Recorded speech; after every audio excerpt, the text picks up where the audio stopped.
Hello, my name is Darren Thomas, and I am the Director of Educational Research Techniques. In this video, we're going to take a look at solving quadratic equations or equations by completing the square. So let's go ahead and get started.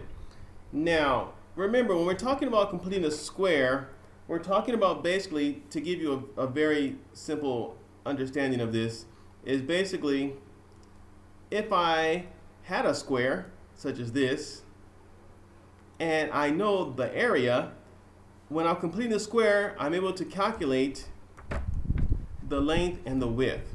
And so a lot of times with a quadratic equation, what you have is this. I know that's not drawn to scale.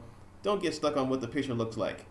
You know what x squared, plus what, 4x plus, 4 or something. You know the quadratic equation like this. And what you want to figure out is that if I wanted to multiply this by itself, what would it be? That's what you're trying to figure out. And so when you figure this out, you're completing the square. And there are tricks and tips for doing that we're going to see in this video. And this is something we've talked about before. You have to be familiar with factoring and other things like that. So having gone through that, let's go ahead and go through our first example. But before I do that, when we're talking about a quadratic formula, we're often talking about something that is written in this form. Oh, excuse me. Often it's called like a squared plus b plus c, something like that. A squared plus bx. Actually, let me just go ahead. So x squared plus some sort of bx plus c. That's what we often see it written in. So you have an x term, the variable is x, and then you often have a coefficient here and a constant or a coefficient here as well. It depends. But our first example is going to surprise you when I show it to you. So here's our first example. Let's say we have x squared plus 4x equals 5. Now, the first thing you might be wondering is that, well, where is the c term? That's probably the question that's going through your mind right now. In other words, I have a coefficient in a variable here. I have the variable squared, and I even have something after the equal sign, but I don't have that c term. Now, to deal with that, in order so you can complete the square, you have to do something where you, how do you explain this here? You take 1/2 multiplied by the coefficient b, and then you square it. If you do that, it'll give you your c term, if you will, in this particular example. So what we need to do now is that our b term is right here, the 4. So if I multiply 4 by 1/2 and square it, I will get my c term. And then I can use that information to complete the square. Now, so watch what we do here. I take 4, I'm going to put it off to the side. So 1/2 times 4, and then square it. Now 1/2 times 4 is 2 squared, and then 2 squared is going to equal 4. So my new modified equation, quadratic equation, will be as follows. X squared plus 4x, this doesn't change, plus 4 equals, now watch this very carefully, 5 plus 4. Because whatever I do on the left side of the equal sign, I must do on the right side of the equal sign. So the 5 plus 4 becomes simply 9, as you can see right there. And so now I'm very, very close to being able to complete my square. So the next thing we have to do here is we have to go through the process of solving this quadratic equation. So in other words, what we're going to do first is we're going to deal with one side at a time. So I'm going to deal with, how do I deal with this? I want to factor this so that I have two binomial terms. So in other words, I need to find a number that when I add it together is 2, and when I multiply it is 2. I don't think that's too complicated. I don't even think I have to show the work for that. So x plus 2, x plus 2. That's the answer right there, equals 9.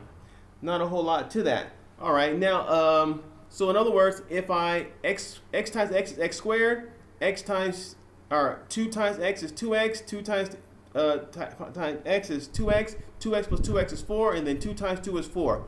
So you can see the answer right there. Another way to write this and to save space is just to say it like this. X plus 2 squared equals 9. Now this should look familiar from other videos. So I'm going to move and get some more space here. So I got x plus 2 squared equals 9. Now I do a very, very simple thing. I just square root both sides. And so what do I end up with? Well, the second power disappears on the left-hand side. I'm left with x plus 2. And then square root of 9 is going to be 3. And so now you can see I'm very, very, very close. And so I simply just, what do you do here? We subtract 2 from both sides. Subtract 2 from both sides, like so. And we get that x equals 1. Now, another way that we could deal with this is we can find another answer, and that is when we do x plus 2 equals 3. And this time we subtract 3 from both sides, minus 3. And then what do we have here? Okay, we end up with minus 5, excuse me. And so another way to look at this is that instead of it being 1 plus 2 equals 3, we could say negative 5 plus 2 equals 3. So if I had a negative 5 here plus 2, I would end up with a positive 3. I would end up with, I would end up with the number of 3. That's what I end up with. Oh, okay, I see the mistake that I made. Let me go back. So what we have here is that when we square root, we have x plus 2, and then it's going to be plus or minus 3. That's what it's going to be. So that was the mistake that I made. So what's happened is that we have to solve the equation both times. One when it's a positive 3 and the other time when it's a negative 3. So having said that, when x plus 2 equals positive 3, we know that the answer is going to be x equals 1. Now, however, on the other hand, if x plus 2 equals negative 3, so we subtract 2 from both sides, we know x is going to equal negative 5. That was the mistake I made. So our two answers are going to be x equals 1 and x equals negative 5. And this is how we complete the square in this situation. Let's move on to another example here. So in this example, it's more of the same, except what's going to happen here is that we're going to have a slightly different term. We're going to be dealing with fractions. So go ahead and see if you can follow me as I go through this. So I have 4x squared plus 3x equals 2. Now again, I'm missing my c term. Where is it? Where did it go? And so we know the process. You do 1/2 times b, and then you square it like that. So our b term, as you already know, is right here, the 3. So if I do 1/2, oh, I'm getting ahead of myself though. Let me slow down here.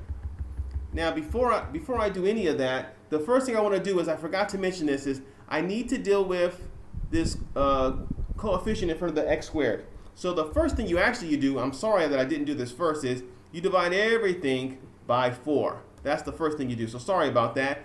And so now I end up with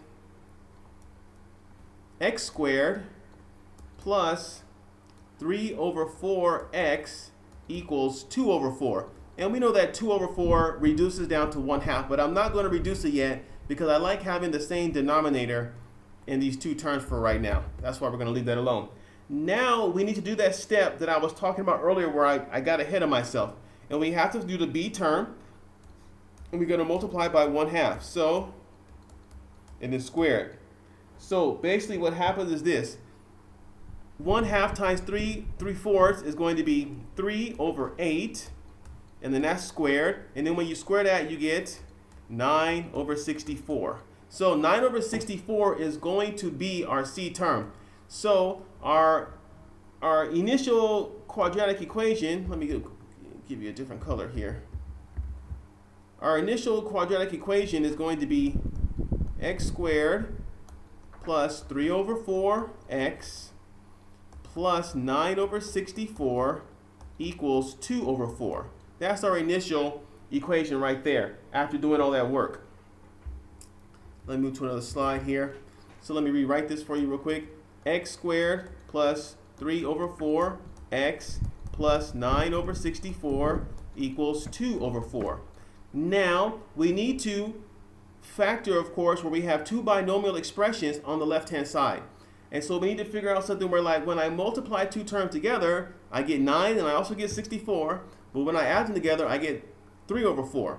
Now this takes a little bit of thinking, but the secret to this is that if I square root both these numbers, because they're perfect squares, I will get my answer. So watch this. The answer is going to be this. It's going to be x plus 3 over 8. X plus 3 over 8. Now watch this. 3 over 8 times 3 over 8 is 9 over 64.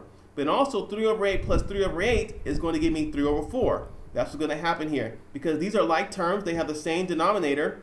3 over 8 plus 3 over 8 is 6 over 8. And when you simplify 6 over 8, you get 3 over 4. That's why it works. But this is not simplified as simple as it can be. What we really need is this, x plus 3 over 8 squared, like so. And remember, this is now going to equal, oh, one thing I forgot to mention was I need to add the 9 over 64 here. I'm getting really sloppy today. So that's something I forgot to add. So please forgive me for that.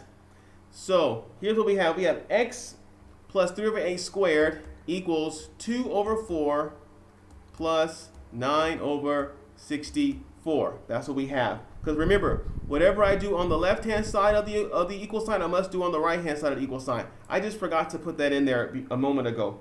Now, what I need to do now is I need to find a way to add these two terms right here. Because right now they have different denominators. The easiest way to do that is to make sure they have the same denominator, the least common denominator, if you will. And so as I look at 4 and 64, it looks like the least common denominator will be 64.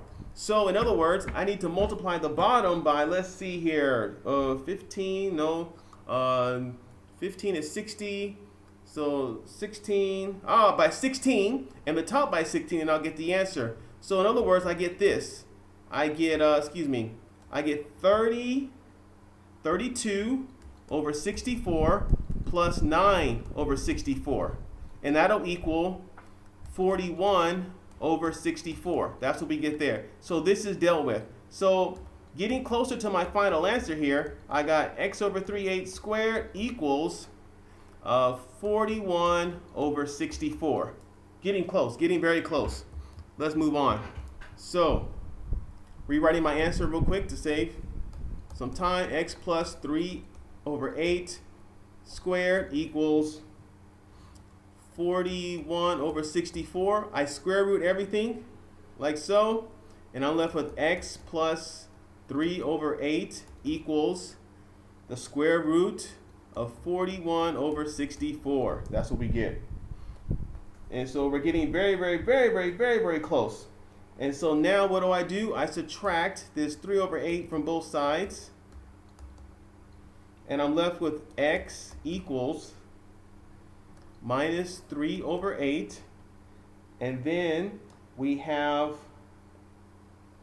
plus or minus, we have plus or minus the square root of 41 over 8. Now how did I get 8? Because I square rooted the 64 on the bottom. So what do I do now? I have two equations I need to solve. X equals negative 3 over 8 plus the square root of 41 over 8, and or x can equal minus 3 over 8 minus the square root of 41 over 8. Either one of those will be my answer. And of course, we could always find out the square root of 41 if we really desire, but we're going to stop here. So you can see how you can do that when you have a b coefficient that is, that is a fraction. That's the purpose of that one. And so you can see we had lots of fun with all these examples that we did today. But there's one more that I want to do, and this will be the last one. This is getting to be somewhat of a longer video than I prefer. So this time what's going to happen is this. This is how this one is different. We have c minus 2, and then we have c plus 8 equals 11. The only thing that is new this time is that we have the binomial expression here. We have the two binomial expressions, and we have to convert them to the quadratic equation this time. That's what we have to do. So just to save time, I'm going to run through this quickly. Here's what we're going to do. So we have c squared, that should be expected, plus 8c minus 2c minus 16. Again, I'm hoping that you can keep track of what's going on here, equals 11. So we end up with c squared plus 6c minus 16 equals 11. Now, what do we do next? We simply add 16 to both sides to remove that constant, and we end up with c squared plus 6c equals 27, like so. Now, we're at the beginning of what we were doing in the other two examples. We kind of had something, but then we lost it. And so what we have now here is that we have a quadratic equation, but we don't have the constant now. And so we do the steps that we did in the other two examples. We take our b term, 6, and we multiply by 1/2, and we square it. So 1/2 times 6 is 3. 3 squared is 9. And so now we end up with our new term. We end up with c squared plus 6c plus 9 equals 27 plus 9. Whatever I do on this side, I do on that side. And so now I end up with the following. C squared plus 6c plus 9 equals 36. All right, almost done here. Now I need to find something where when I multiply it, I get 9, and when I add it together, I get 6. Well, that's not too hard. The answer is going to be 3. So basically, to save time, we're going to have c plus 3 squared equals 36. Now, how did I get that? Is c plus 3, the quantity of c plus 3 times the quantity of c plus 3 will give me c squared plus 6c plus 9. That's what's happening there. I completed the square. And then now, again, to try to conclude this video, we take the square root of all this, and we get c plus 3 equals plus or minus 6. And then I can solve it for either way. So if I take c plus 3 equals positive 6, I will get that c equals 3. And if I take c plus 3 equals negative 6, I will find out that c equals, let's see here, negative 9. And those are my answers. So you can see that the process of doing this is long, but if you're familiar with prior things that have been covered in algebra, it's not difficult to go through all this. So let me just see if I can review and wrap this video up. So what we did here is that we were looking at how to solve a quadratic equation by completing a square. And one of the first things that we noticed was that, hey, you know, the examples you shared here, they don't have the third term. The third term is the constant. And so what you had to do is you had to take the coefficient for the second term, you know, the bx, whatever that is, and you had to multiply by 1/2 and then square it to get the c term. And then once you do that, it's just a matter of, you know, doing the basic factoring to find the binomial expression. Not that difficult. This has been covered before. And also, you have to know how to remove the second power by square rooting both sides. Again, we've talked about that. This second example, what was unique here is that we had here, when we divided both sides by 4 because we had this constant in front of the first term, and we had to get rid of that. And so that led to a problem in which we had a fraction in our b term, our second term here. But again, even though it's a fraction, you follow the same process. You multiply by 1/2, and then you square it, raises the second power, and then you just follow the principles that we use here. Now, it's important that you already know how to deal with fractions, of course, in that particular situation and finding the same denominators, etc. So that's what happened there. And then we ended up with this really long answer here. We had to have a square root over 41, square root over 64. The good news was that the bottom number was already a perfect square. That made life easier, because normally we don't like to have square roots in denominators. So after that, you were able to solve it accordingly. Again, not as difficult as it looks. And this last one, what was unique about this last problem was this time we had the binomial expression, and so then we kind of move it to a quadratic formula, but we're not quite done. We kind of took a left turn or a unique turn here, and that we removed the constant here, and then we made a new constant, if you will, in completing this particular problem. And so you can see all the steps that were involved here. Whatever you do on the left-hand side, you must do on the right-hand side. I mentioned that. And so by going through all these steps, we finally got our 2 answers at the bottom. So you can see that there's many different ways that problems can be solved and addressed when trying to, solve for quadratic functions or quadratic equations. So I hope this video was useful for you. My name is Darren Thomas. I'm the Director of Educational Research Techniques. Take care.